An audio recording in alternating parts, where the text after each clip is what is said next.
All right, let's dive right into this explainer. We're going to peel back the layers of literally one of the world's most enduring legends to uncover the absolutely terrifying historical reality beneath it.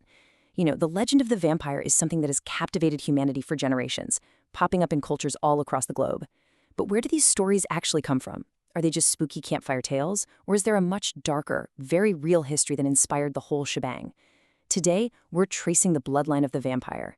We'll start with our own psychological obsessions, move through some seriously chilling true crime, and land smack in the middle of a brutal, real-world war. But before we even look at the monsters themselves, we really have to understand the psychological appeal of eternal youth. I mean, it's a pretty profound thought, right? Our obsession with vampires almost always starts with this deep fantasy of immortality. Just imagine it. What would you do with forever? How many languages could you master? How many countries could you visit? You could literally watch history being made around you. But of course, that fantasy comes with a massive, heavy price. It's the deep, agonizing loneliness of watching everyone you love, everyone you have a connection with, wither and die right before your eyes. It's that exact tension that makes the myth so incredibly compelling to us. And you'll notice this eternal existence usually gets depicted in pop culture with a really stark duality. It's like a split personality. On one side, we constantly see these tragic, immortal figures who are actively mourning their lost humanity. These are the cursed humans. They're beings gifted with immortality in youth, but they're tragically forced to drink blood to survive and have to hide from the sun, or else it'll literally burn them to ash. But on the exact opposite side, you have hideous demons, completely mindless, brutal creatures devoid of any compassion or humanity, committing terrible acts of murder. This distinct split in the mythology perfectly sets the stage for how these stories actually start to manifest in the real world.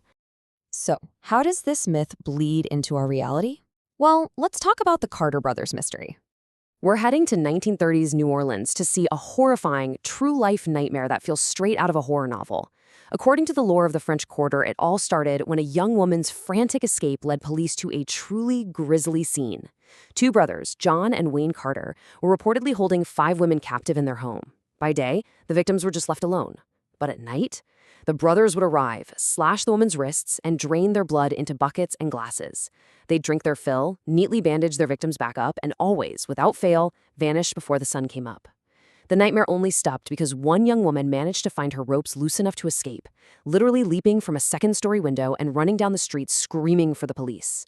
Now, what's really wild here, what perfectly illustrates that blurry line between history and urban legend, are the 2 rumored endings to this whole ordeal. In one version of the story, the police return that same night, catch the Carter brothers red-handed, and promptly execute them as serial killers. Case closed. But the other ending? Man, it is far more chilling. In this version, when the police finally return, the house is completely empty. The victims are gone, the rooms are spotlessly clean, and the brothers have vanished entirely into thin air. The only things left behind were a few wine bottles, and when the police inspected them, they realized those bottles were filled to the brim with human blood. The brothers were never seen again. This super creepy New Orleans case actually echoes other deeply disturbed historical figures. It just goes to show that our fascination with blood and youth, it is a deeply human obsession. I mean, were the Carter brothers actual vampires or just highly disturbed serial killers? It draws a direct parallel to the infamous Countess Elizabeth Bathory of Hungary. As a real, documented historical figure, she bathed in the blood of virgins because she genuinely believed, like truly thought, it would keep her young and beautiful forever. It shows how the desperate quest for eternal youth can literally drive human beings to commit unspeakable, monstrous acts. Which brings us perfectly to the ultimate literary bridge between these real-life killers and the supernatural myth, the duality of Dracula. Bram Stoker's novel absolutely nails this blending of the cursed human and the hideous monster. You hate and fear Dracula for the terrible things he's done, but at the same time you kind of empathize that he's cursed to live in darkness forever. Oh, and here's a really fun little detail. Stoker actually inserted himself into the story as the hero Van Helsing.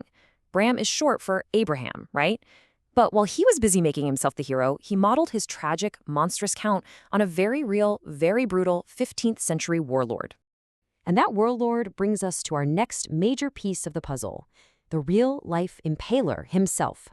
To truly grasp the monster, we've got to look at the intense, frankly horrific trauma that forged the man we know as Vlad Tepes.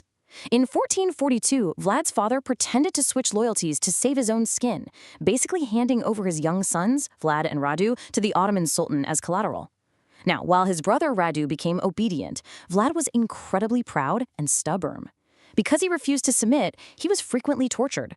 And to make matters worse, his father, who belonged to a Christian group called the Order of the Dragon, was eventually assassinated by his own noblemen. Shortly after that, Vlad's older brother was buried alive. It was this exact crucible of deep betrayal and profound suffering that created the warlord. Fast forward to 1462, when the Ottoman army led by Mehmed II attacked Targoviste. They didn't just meet a defending force. They walked right into an absolute nightmare. A terrifying display of 20,000 rotting, impaled corpses. Vlad had impaled criminals and enemies alive on massive wooden spikes. To put that into perspective, that's a literal forest of bodies. The psychological impact of seeing this was so horrific and overwhelming that the invading army literally just turned around and fled in absolute terror. Over his lifetime, historians estimate this iron-fisted ruler killed upwards of 100,000 people. He became a figure of absolute unmitigated terror. There are even historical depictions of him casually eating his meals surrounded by these impaled bodies, which is exactly what sparked those dark rumors of cannibalism. He ruled his people with an iron fist, brutally killing any Wallachian nobles who even thought about betraying him. But here's where it gets really interesting, kind of contradictory actually.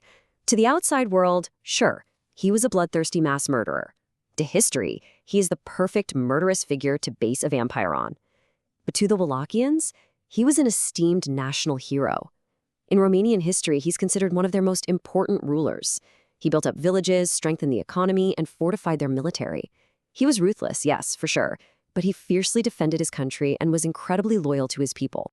So how exactly do we get from a historical warlord to the ultimate supernatural legend?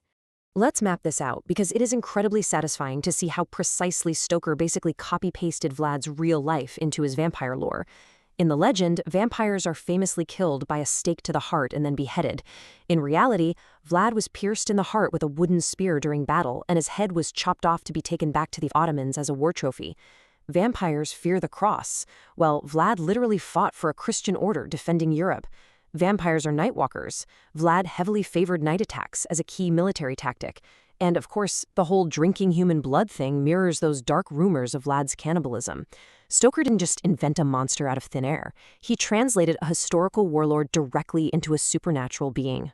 But you know, this explainer wouldn't be complete without diving into the unexplained. Because there's one final chilling historical mystery that brings us right back to the supernatural, cementing this entire legend: Vlad's burial site. He was buried in the island monastery of Snagov, and the grounds there contain a lot of strangely headless bodies, likely the grim results of various assassinations. But when Vlad's specific grave was finally opened up, it was found to be entirely empty. There was nothing inside except for a few scattered animal bones.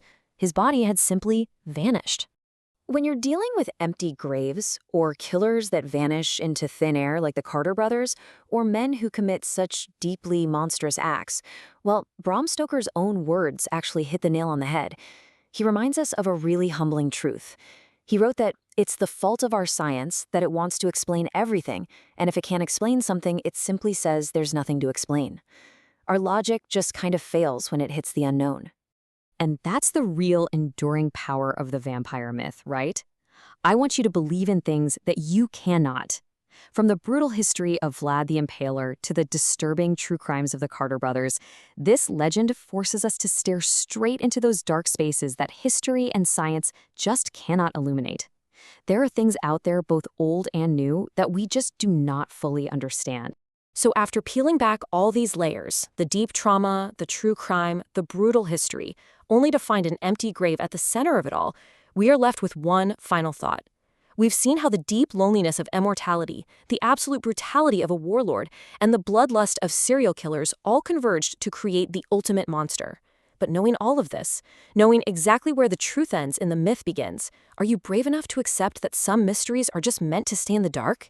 Can you embrace the unexplained?